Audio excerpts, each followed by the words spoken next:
Welcome to Dodgers Daily. I'm Casey Porter. I'm so glad you decided to tune in. Fans, we have a very, very special guest this afternoon. Big, tall right now. I'm having to look way up in the sky at Mark Washington. What, 6'7"? Is that who you are? Mm-hmm. Yeah. Okay, 6'7" Mark Washington joins Dodgers Daily. So, Mark, thank you so much. Yeah, no problem. Happy to be here. Okay, so first of all, I think this is the second time I've had a chance to talk to you. We've communicated before, so I think I'm in good enough to ask you this question first, but let's dive right into it. The challenge system as a pitcher. Do you like that? Do you like the automated? Do you like none of it? What do you think?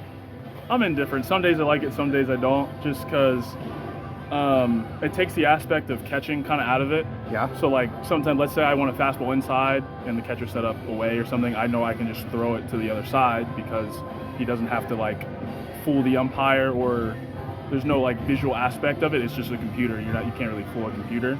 But, I mean, I don't really have a problem with it. I just think that the top of the zone needs to be fixed a little bit because I think, like, any ball above the belt is like a ball up, essentially. And you look at a lot of big league games, and those pitches that are a ball or two up here are strikes in the big leagues. Right. But, I mean, if you throw the ball over the plate, you won't have a problem with it, but it can get tight here and there. But no, I really don't have a problem with it. The challenge system's fine. I don't mind that, honestly.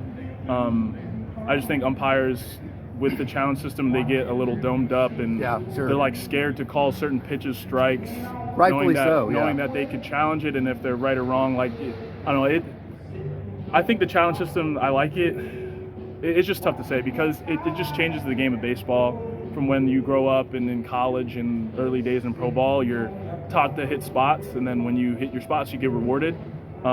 With the ABS, sometimes you get rewarded for missing your spot. Yeah, right. So, like, you just yank a fastball, you're trying to go up and in, and you yank it down and away, but it clips the zone. It's going to look horrible. The catcher's going to, like, reach for it, and it's going to look bad, and then it clips the zone, and then the guy gets rung up. So sometimes it helps, sometimes it doesn't. But I think anything like baseball, like, it evens itself out because you see the big leagues, you have a guy that dots up a pitch, like low and away, but it's a little bit off the plate. The umpire might reward him.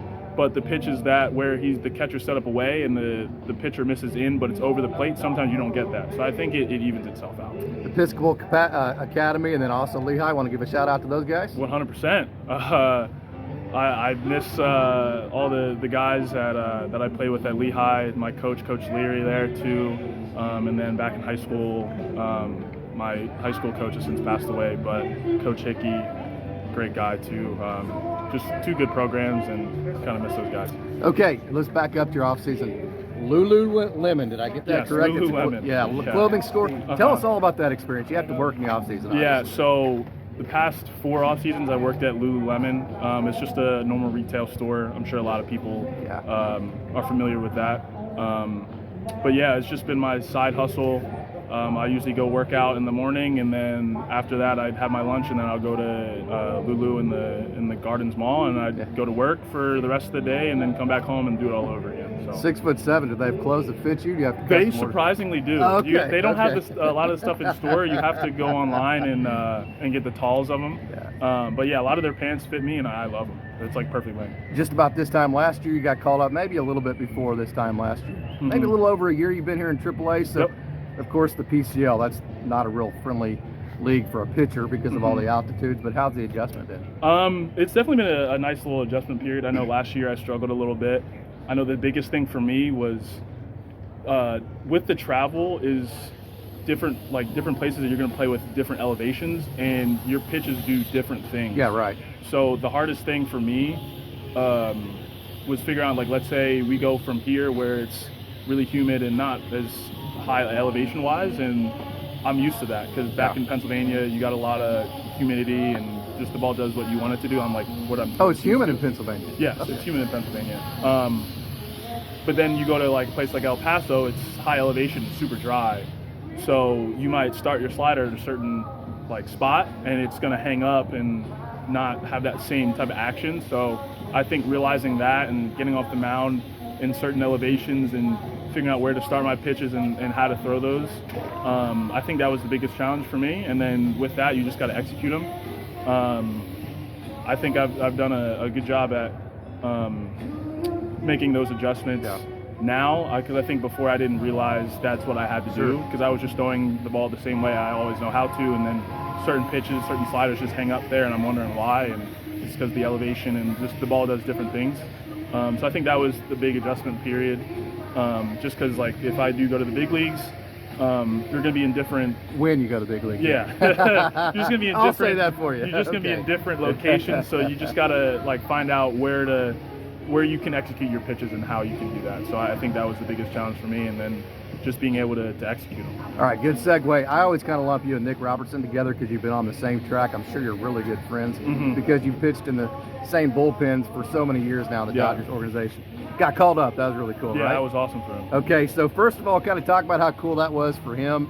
And then also, you know, hey, you're 27 years old, so how do you keep your mind from wandering that, man, I'm just one phone call away from reaching my dreams? Yeah, I don't know if you can. Like, you see all your teammates and your friends like going up and coming back down and whatnot, and you want to see them do well, but then at the same time you get a little bit selfish and you're like, hey, like I want to be that guy that gets to go up and kind of show what you can do and help the team and whatnot. So I don't think it's a thing that you don't want to think about, because obviously that's your goal, that's what you're trying to get to. But yeah, you're just happy to see your guys get up there, and then just waiting for your chance, you know. Going back to the Robertson one, a couple of us were out playing some golf. We were trying to get 9 holes in before the sundown or the sunset, and like one hole he just like kind of backed off, and then we were running like, what's good with Robbie? And then he got a call that he was going up, and then so you were there? Yeah, we were there. We got to dap him up, and it was a cool little moment. He ended up taking one of our teammates' cars back here to grab his stuff, and then so he could start packing. So that was a cool moment. Show me that glove, man. That's sweet. This put it up there on the camera. This is one of my old gloves. I use it for just catch play and throw and play. I've had this. I think it's like the 3rd year. I usually alternate. I go like a blonde glove, then a black glove, then a blonde glove every other year. So I think this is because I now have a new blonde glove. So that, this is 3 years old. Custom made laces. Yeah, everything's custom on it. I need to take a little bit better care of it, honestly. It's cracking a little bit, but yeah. Okay, let's lump them together. Things that you think that you're good enough right now to be a consistent major leaguer, things that you think you need to continue to work on. Tough question, I know. Yeah, generally, I mean, I try to stay away from looking at my stats. Yeah. I'm pretty sure I throw the ball over to the plate. I know I generally don't have a problem with throwing strikes. I think my biggest thing is just being consistent. Just making sure every pitch and all the characters, they kind of play off of each other, making sure I'm just executing my pitches and having the same mentality every time I go out on the mound is just try to attack and dominate type thing. I know some days it's tough to get up in certain situations, but yeah, just pretty much just having the same mentality and just attacking guys, you know, just coming at them with my best stuff, you know. Message for kids on how to become you. Message for kids on how to become me. Just do you, and if you think you can do it, like you definitely can. I can't tell you how many times my parents have told me whether you think you can or can't, you're probably right. So yeah, just whatever you put your mind to, you can definitely do it. You just got to put the work and effort into it. Nothing is going to be easy in this life. You just got to grind it, you know. You got to grind through it. I saw a picture of you and your dad the other day, and I know you do everything in the game of baseball in honor of your mother. So, hey, Mark Washington, it's been such a pleasure getting to talk with you again. Thank you so much. Yeah, no problem. Thank you for having me, man.